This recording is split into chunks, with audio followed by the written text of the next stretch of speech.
Herzlich willkommen zu Hause. Meine kleine Becky ist zurück. Du glaubst nicht, wie glücklich du mich machst.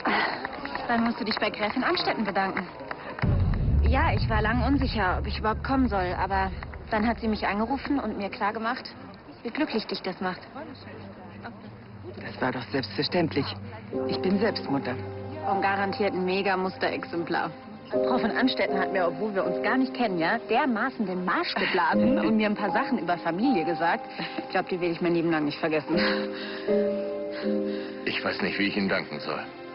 Nicht der Rede wert. Es war nur ein Anruf. Das war das schönste Geschenk, das man einem Vater machen kann. Ach, Becky.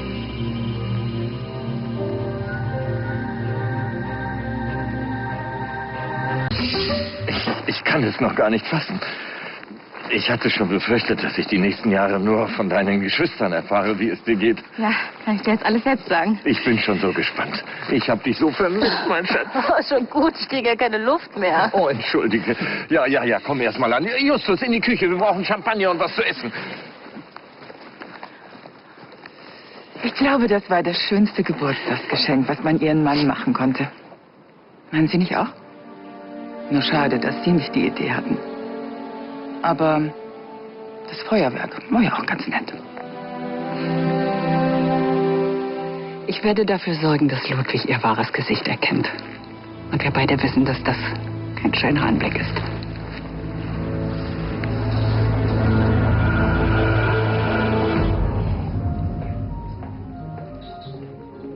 Entzückend. Dass du dich noch hierher traust. Ich nehme mal an, mein Geld hast du in New York verprasst. Ich bitte dich, Shoppingbummel auf der Fifth Avenue sind verdammt teuer. Würdest du uns bitte allein lassen, Ansgar? Nur zu gern. Zumal dies hier ja dein Büro ist. Momentan. Aber weißt du, ich häng dran. Ach, sag mal, was hat dein Töchterchen eigentlich dir abgeknöpft, bevor sie verschwunden ist? Ein paar Freiflüge. Sebastian hatte die Wohnung am Central Park finanziert und Tanja hat sie mit einem VIP-Pass ausgestattet. Na, sieh mal einer an. Die kriminelle Energie scheinst du ja von deinem Alten geerbt zu haben. Mir scheint, da ist jemand neidisch, weil seine eigenen Intrigen immer in die Hose gehen. Naja, wir haben es uns damals einiges kosten lassen, um deine Stimme im Gremium zu bekommen. Und darauf bin ich bestimmt nicht stolz. Ich hatte irgendwann das Gefühl, dass ich nur noch euer Spielball im Gremium war. Tut mir leid, ich wollte dir dieses Gefühl nicht geben. Und unser Streit damals. Du hast mir tatsächlich zugetraut, dass ich fremde Entwürfe klaue und sie als meine eigenen ausgebe. Du hast mich vor allen gedemütigt und lächerlich gemacht. Du kannst mir glauben, ich habe es oft genug bereut. Und du hast Tanja mehr vertraut als mir. Nein, nicht Tanja, Sebastian. Ich konnte nicht glauben, dass er mich anlügt. Ach, und dann hast du lieber geglaubt, dass ich lüge?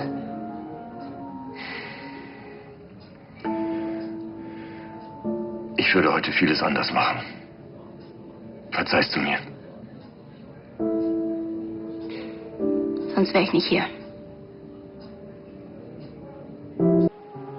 Becky, seit wann fährst du Motorrad und warum hast du nie was davon erzählt? Wahrscheinlich, um einen besseren Überraschungsauftritt hinlegen zu können. Wie lange bleibst du? Und ich hätte wirklich diese von Anstetten her organisiert. Das war doch bestimmt schräg, dass sich irgendeine Wildfremde angerufen hat, um dich zu Vaters Geburtstag einzuladen. Okay, also der Reihe nach. Motorrad seit 2 Monaten. Wie lange ich bleibe, das wird sich zeigen. Und ja, Clarissa von Anstetten hat mir klargemacht, dass ich alles in New York habe, was ich mir wünsche. Außer meiner Familie. Dann bleibst du also länger? Wovon hängt das ab?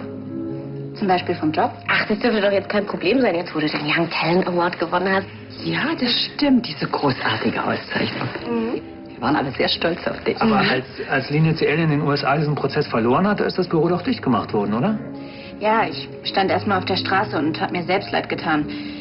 Aber dann habe ich mich aufgerafft und einen Job bei Roberto Rubino bekommen. Nicht schlecht. Und ich hoffe mal, dass du als offizieller Talentscout von Lahnstein Entertainment das New Yorker Nachtleben ordentlich aufgemischt hast. Wenn ich Zeit hatte. Kam aber selten vor. Die meiste Zeit habe ich gearbeitet. Ich kann mich an Zeiten erinnern, da hast du dir keine Party entgehen lassen. Ja, früher. Auf jeden Fall ist es schön, dass du wieder da bist, Becky. Danke. Aber nenn mich doch einfach nur noch Rebecca. Klar. Ich meine, passt ja jetzt auch irgendwie besser. Ja, klar.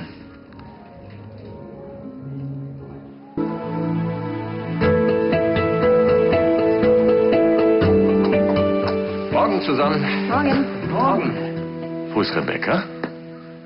Vielleicht muss sie noch ihren Jetlag ausschlafen? Nein, sie ist schon wach, aber sie hatte keine Lust auf die Jagd. Sie wollte irgendwie noch in die Stadt. Ja, gut, dann sind wir zu viert. Guten Morgen. Ihr Butler sagte mir, dass ich Sie hier finden würde. Ich wollte mich nochmal für das wunderbare Fest bedanken. Also, wenn sich einer bedanken muss, dann bin ich das ja wohl. Mich würde immer noch interessieren, wie Sie es geschafft haben, Rebecca wieder nach Düsseldorf zu locken.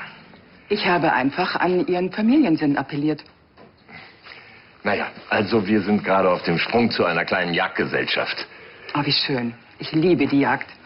Wollen Sie uns begleiten? Ja, sehr gern. Ihr habt doch nichts dagegen, oder? Naja, Vater, es ist dein Ausflug.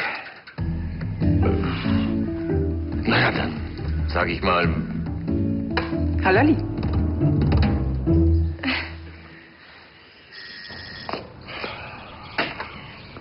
Du glaubst nicht, wer wieder in Düsseldorf ist. Ach, Charlie, um die Zeit glaube ich dir alles. Also, rate mal. Tada! Olli. Was machst du denn hier? Geht's Henny schon wieder besser? Ah ja, viel besser. Sie ist sogar schon vorzeitig aus dem Krankenhaus entlassen worden. Das ist ja toll, dann rufe ich mein Schwesterchen mal an. Sag mal, Charlie, dann hast du eben gerade gar nicht Olli gemalt? Was? Nein, viel besser. Also ich meine natürlich nicht besser als mein Lieblingsneffe, aber viel überraschender. Ich war doch auf Ludwigs Geburtstag und da kommt plötzlich eine junge Frau angebraust mit dem Motorrad. Und jetzt ratet wer?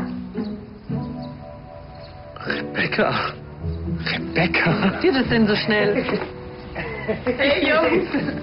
Wir haben dich vermisst. Das darf doch nicht wahr sein. Hey! Hey.